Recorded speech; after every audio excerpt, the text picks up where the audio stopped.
Kelly of the Minnesota Twins, who was 37 when they beat the Cardinals in the World Series in '87. And Garver strikes out. Great sign for Paxton to go to a 3-2 breaking ball to lead off his first batter he faces in the postseason. The reason that's a great sign, because that means his emotions are in check and his heart's not racing. To throw that kind of pitch early on, you've got to be able to just be relaxed. You see the spike breaking ball. And this series very well could go down to who gets the ball in play more and may very well move on. One in the first. Struck him out on 3 pitches. Second strikeout of the first frame for Paxton.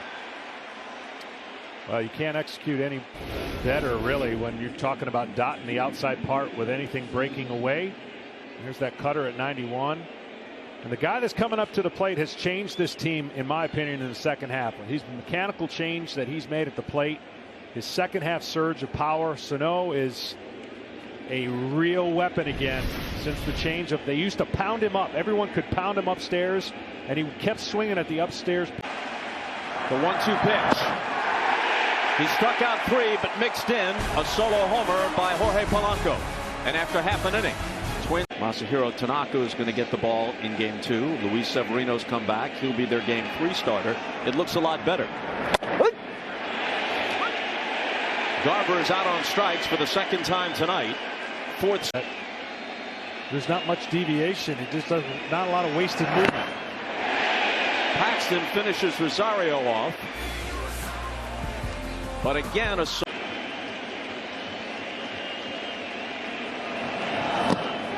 Gonzalez strikes out.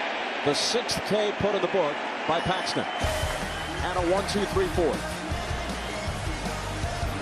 This inning, if anybody gets on or there's a possibility for a run scoring situation, that might be it.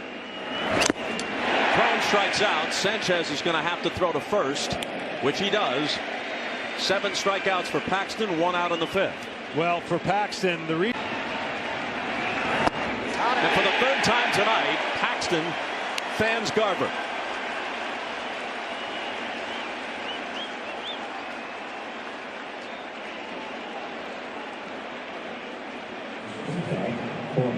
Well, the 3-2 count for a team that hasn't struck out as much has exposed the Minnesota Twins, and another great 3-2 pitch, again making it look like a strike because he's thrown enough of those for strikes. And from the first base camera, you can see the grip on the knuckle curve perfectly. So now he deals with Polanco. A ball and 2 strikes. Struck him out, and a big strikeout for Paxton, his first of the night. And again, that's why I mentioned with Correa, when the count doesn't go in your favor, you got to remember who's on deck. And he was able to pitch him up and strike him out.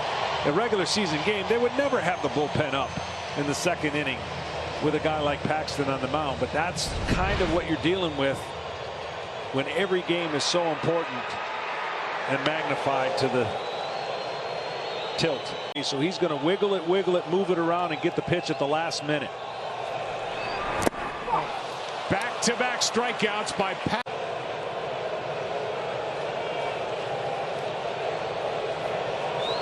1-2 pitch, had him fooled, and strikeout number 3, and it's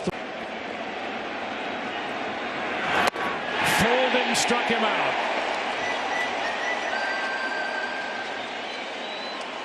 And the first strikeout for Paxton tonight. That pitch is a big reason why he's had tremendous success in the second half and really at the end of the season. By mixing in that pitch with his real good fastball, it's created a little bit more change of speeds. There's that grip, that knuckle curveball. He's got the hard.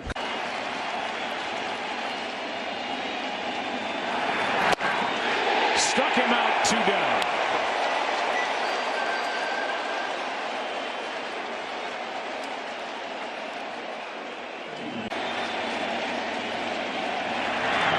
Struck him out. Paxton strikes out the side in the 2nd. Astros strand 2. And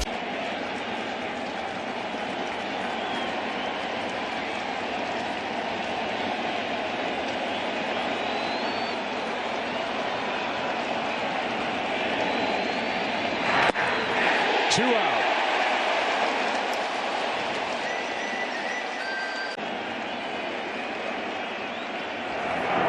Struck him out again. 2 down.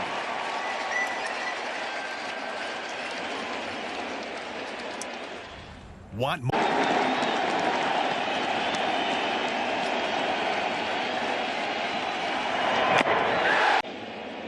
A pass ball, then a ground out, then a wild pitch scored him. Otherwise, Paxton has been in total control. 1-2 pitch. He got him looking. 7 strikeouts for the 30-year-old left-hander. Hard cutter inside. Caught the Strikes him out here. 2 down. Went to that pitch again. Established the fastball. Got the pitch off the plate. 2 down.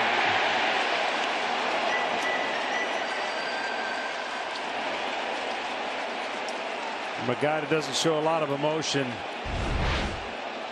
This breaking ball was fantastic, and he showed a little emotion right after that. Well, Aaron Boone is making